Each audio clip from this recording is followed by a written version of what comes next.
ದಕ್ಷಿಣ ಕನ್ನಡ ಜಿಲ್ಲೆ ಪುತ್ತೂರು ಬಿಜೆಪಿ ಮುಖಂಡನ ಮಗ love sex ದೂಖ case ಸಂತ್ರಸ್ತೆ ನ್ಯಾಯಕ್ಕಾಗಿ ಕಾಲದಾಡ್ತಾ ಇದ್ದು ಸಂಧಾನ ಮಾತುಕತೆ ನಡೆಸಿದ್ರೂ ಕೂಡ ನ್ಯಾಯ ಸಿಗ್ತಾ ಇಲ್ಲ. ಮಗುವಿನ ಡಿಎನ್ಎ ವರದಿಯಲ್ಲಿ ಪಾಸಿಟಿವ್ ಬಂದಿದ್ರೂ ಕೂಡ ಸಂತ್ರಸ್ತೆ ಜೊತೆ ಮದುವೆಗೆ ಆರೋಪಿ ಕೃಷ್ಣ ಜೆ ನಿರಾಕರಿಸ್ತಾ ಇದ್ದಾನೆ. ಬೆಂಗಳೂರು ದಕ್ಷಿಣ ಜಿಲ್ಲೆಯ ಮಾಗಡಿಯಲ್ಲಿ ಪತಿ ಒಡೆತನದ ಶಿಕ್ಷಣ ಸಂಸ್ಥೆ ಮುಂದೆ ಪತ್ನಿ ಧರಣಿ ಮಾಡ್ತಿದ್ದಾರೆ. ವರದಕ್ಷಿಣೆ ಕಿರುಕುಳ ವಿಚಾರವಾಗಿ ಪತ್ನಿ ಪ್ರೀತಿಯನ್ನ ಪತಿ ರೂಪೇಶ್ ಮನೆಯಿಂದ ಹೊರಹಾಕಿದ್ದ. ನ್ಯಾಯಕ್ಕಾಗಿ ಪತಿ ಒಡೆತನದ ಶಾಲೆಗೆ ಎದುರು ಪ್ರೀತಿ ಧರಣಿ ಮಾಡ್ತಿದ್ದಾರೆ. ರಾಯಚೂರಿನಲ್ಲಿ ರೈತ ಮಹಿಳೆಗೆ ವಂಚನೆಯಾಗಿದೆ. ಸಿರವಾರ ತಾಲೂಕಿನ ಜ್ಯೋತಿ ಎನ್ನುವ ರೈತ ಮಹಿಳೆ ಬ್ಯಾಂಕ್ ಖಾತೆಗೆ ಸೈಬರ್ ಕಳ್ಳರು ಕನ್ನ ಹಾಕಿದ್ರು. ಹತ್ತಿ ಮಾರಾಟದಿಂದ ಬಂದಂತಹ 6,69,000 ರೂಪಾಯಿ ಹಣವನ್ನು ಎಗರಿಸಿದ್ದಾರೆ. ಜಿಲ್ಲಾ ಸೈಬರ್ ಠಾಣೆಯಲ್ಲಿ ಈ ಬಗ್ಗೆ ದೂರು ದಾಖಲಿಸಲಾಗಿದೆ. ಬಾಗಲಕೋಟೆಯ ಬಾದಾಮಿಯಲ್ಲಿ ಕಳ್ಳರು ಕೈಚಳಕ ತೋರಿದ್ದಾರೆ. ಮೆಮರೆಡ್ಡಿ ಕೊಪ್ಪ ಮನೆಯೊಂದರಲ್ಲಿ ಯಲ್ಲಮ್ಮ ದೇವಿಯ ಬಂಗಾರದ ಪಾದ ಕೈದೊಯ್ದಿದ್ದಾರೆ. ಇತರೆ 5 ಮನೆಗಳಲ್ಲೂ ಕಳ್ಳತನಕ್ಕೆ ವಿಫಲ ಯತ್ನ ನಡೆಸಿದ್ದಾರೆ. ಸ್ಥಳಕ್ಕೆ ಬಾದಾಮಿ ಠಾಣೆ ಪೊಲೀಸರು ಭೇಟಿ ಕೊಟ್ಟು ಪರಿಶೀಲನೆ ನಡೆಸಿದ್ದಾರೆ. ಬೆಂಗಳೂರಿನ ಕೋಗಿಲು ಗ್ರಾಮದಲ್ಲಿ ಒತ್ತುವರಿ ತೆರವು ವಿಚಾರಕ್ಕೆ ಪಾಕಿಸ್ತಾನ ಖ್ಯಾತೆ ತೆಗೆದಿದೆ.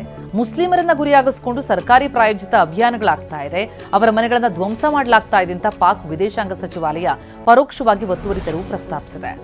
2019ರ ಕೊಡಗು ಜಿಲ್ಲೆಯ ಪ್ರವಾಹ ಸಂತ್ರಸ್ತರಿಗೆ ಸರ್ಕಾರದಿಂದ ಇನ್ನೂ ಕೂಡ ಪರಿಹಾರ ಸಿಕ್ಕಿಲ್ಲ. ಕುಶಾಲನಗರ ತಾಲೂಕಿನ ಸಿದ್ದಾಪುರ, ಕರಡಿಗೋಡು, ನೆಲ್ಲಿಹುದಿಕೇರಿ, ಕುಂಬಾರಗುಂಡಿ ಗ್ರಾಮಗಳಲ್ಲಿನ ಸಂತ್ರಸ್ತರು ಪ್ಲಾಸ್ಟಿಕ್ ಹೊದಿಕೆಯ ಮನೆಗಳಲ್ಲೇ ವಾಸ ಮಾಡುತ್ತಿದ್ದಾರೆ.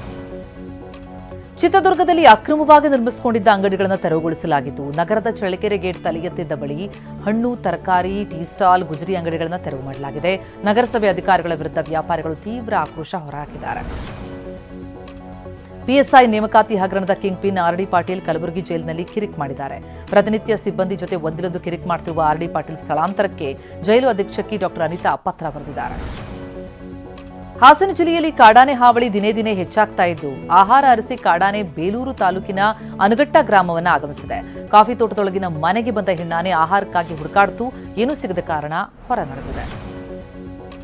ವೈಕುಂಠ ಏಕಾದಶಿಯ ಹಿನ್ನೆಲೆಯಲ್ಲಿ ಮಂಡ್ಯ ಜಿಲ್ಲೆ ಶ್ರೀರಂಗಪಟ್ಟಣದ ರಂಗನಾಥ ದೇಗುಲಕ್ಕೆ ಭಕ್ತ ಸಾಗರವೇ ಹರಿದು ಬರ್ತಾ ಇದೆ.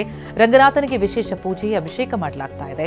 ರಾಜ್ಯ ಸೇರಿದಂತೆ ಹೊರ ರಾಜ್ಯದಿಂದಲೂ ವೈಕುಂಠ ಏಕಾದಶಿಗಾಗಿ ಭಕ್ತರು ಆಗಮಿಸಿದ್ದಾರೆ. ಕೋಲಾರದ ದೊಡ್ಡಪೇಟೆ ವೆಂಕಟರಮಣ ಸ್ವಾಮಿ ದೇವಾಲಯಕ್ಕೆ ಸಾವಿರಾರು ಭಕ್ತರು ಆಗಮಿಸಿದ್ದಾರೆ. 500 ಮೀಟರ್ವರೆಗೂ ಭಕ್ತರು ದೇವರ ದರ್ಶನಕ್ಕೆ ಸರತಿ ಸಾಲಿನಲ್ಲಿ ನಿಂತಿದ್ದು, ವಿಷ್ಣುವಿನ ದರ್ಶನ ಇವತ್ತು ಮಾಡಿದ್ರೆ ಮೋಕ್ಷ ಪ್ರಾಪ್ತಿಯಾಗುತ್ತೆ ಇರುವಂತಹ ನಂಬಿಕೆ ಭಕ್ತರದ್ದು. ಹುಬ್ಬಳ್ಳಿ ಕಾಶಿಮಠ ವೆಂಕಟರಮಣ ದೇವಸ್ಥಾನದಲ್ಲಿ ವಿಶೇಷ ಪೂಜೆ ಪುನಸ್ಕಾರಗಳು ನಡೀತಾ ಇವೆ. ವೆಂಕಟರಮಣ ಮೂರ್ತಿಗೆ ವಿಶೇಷ ಅಲಂಕಾರ ಮಾಡಲಾಗಿದೆ. ವಿಶೇಷ ದರ್ಶನಕ್ಕೂ ವ್ಯವಸ್ಥೆ ಕಲ್ಪಿಸಿದ್ದು ಅಪಾರ ಭಕ್ತರು ಆಗಮಿಸುತ್ತಿದ್ದಾರೆ. ದೆಹಲಿ ಹಾಗೂ ಎನ್ಸಿಆರ್ನಲ್ಲಿ ಹವಾಮಾನ ವೈಪರೀತ್ಯ ಮುಂದುವರೆದಿದ್ದು ದಟ್ಟ ಮಂಜು, ಹೊಗೆ ವಾತಾವರಣದಿಂದಾಗಿ ವಿಮಾನಗಳ ಹಾರಾಟದಲ್ಲಿ ವ್ಯತ್ಯಯ ಉಂಟಾಯಿತು. 100ಕ್ಕೂ ಹೆಚ್ಚು ವಿಮಾನಗಳ ಹಾರಾಟ ವಿಳಂಬ ಆಗಿದೆ. ಹರಿಯಾಣದ ಬಹದೂರ್ಗಢ್ನಲ್ಲಿ ಸರಣಿ ಅಪಘಾತ ಆಗಿದೆ. ದೆಹಲಿ ಸೋನಿಪತ್ ಹೆದ್ದಾರಿಯಲ್ಲಿ ನಡೆದಂತಹ ಅಪಘಾತ ದಟ್ಟ ಮಂಜಿನಿಂದಾಗಿ ಅಪಘಾತ ಆಗಿದೆ. ಸರಣಿ ಅಪಘಾತದಲ್ಲಿ ಸಾವು ನೋವಾದ ಬಗ್ಗೆ ವರದಿಯಾಗಿಲ್ಲ ಅನ್ನೋದು ತಿಳಿದು ಬರ್ತಾ ಇದೆ. ಬಾಂಗ್ಲಾದೇಶದ ಮಾಜಿ ಪ್ರಧಾನಿ ಖಲಿದಾ ಜಿಯಾ ನಿಧನಕ್ಕೆ ಪ್ರಧಾನಿ ನರೇಂದ್ರ ಮೋದಿ ಸಂತಾಪ ಸೂಚಿಸಿದ್ದಾರೆ. ಖಲಿದಾ ಅವರು ಬಾಂಗ್ಲಾದೇಶ ಅಭಿವೃದ್ಧಿಗೆ ಶ್ರಮಿಸಿದ್ರು, ಭಾರತ ಬಾಂಗ್ಲಾದೇಶ ಸಂಬಂಧ ವೃದ್ಧಿಗೆ ಅಪಾರ ಕೊಡುಗೆ ಕೊಟ್ಟಿದ್ರು ಅಂತ ಟ್ವೀಟ್ ಮಾಡಿದ್ದಾರೆ. ರಷ್ಯಾ ಅಧ್ಯಕ್ಷ ಪುಟಿನ್ ಮೇಲೆ ಅಮೆರಿಕ ಅಧ್ಯಕ್ಷ ಡೊನಾಲ್ಡ್ ಟ್ರಂಪ್ ಕಿಡಿಕಾರಿದ್ದಾರೆ.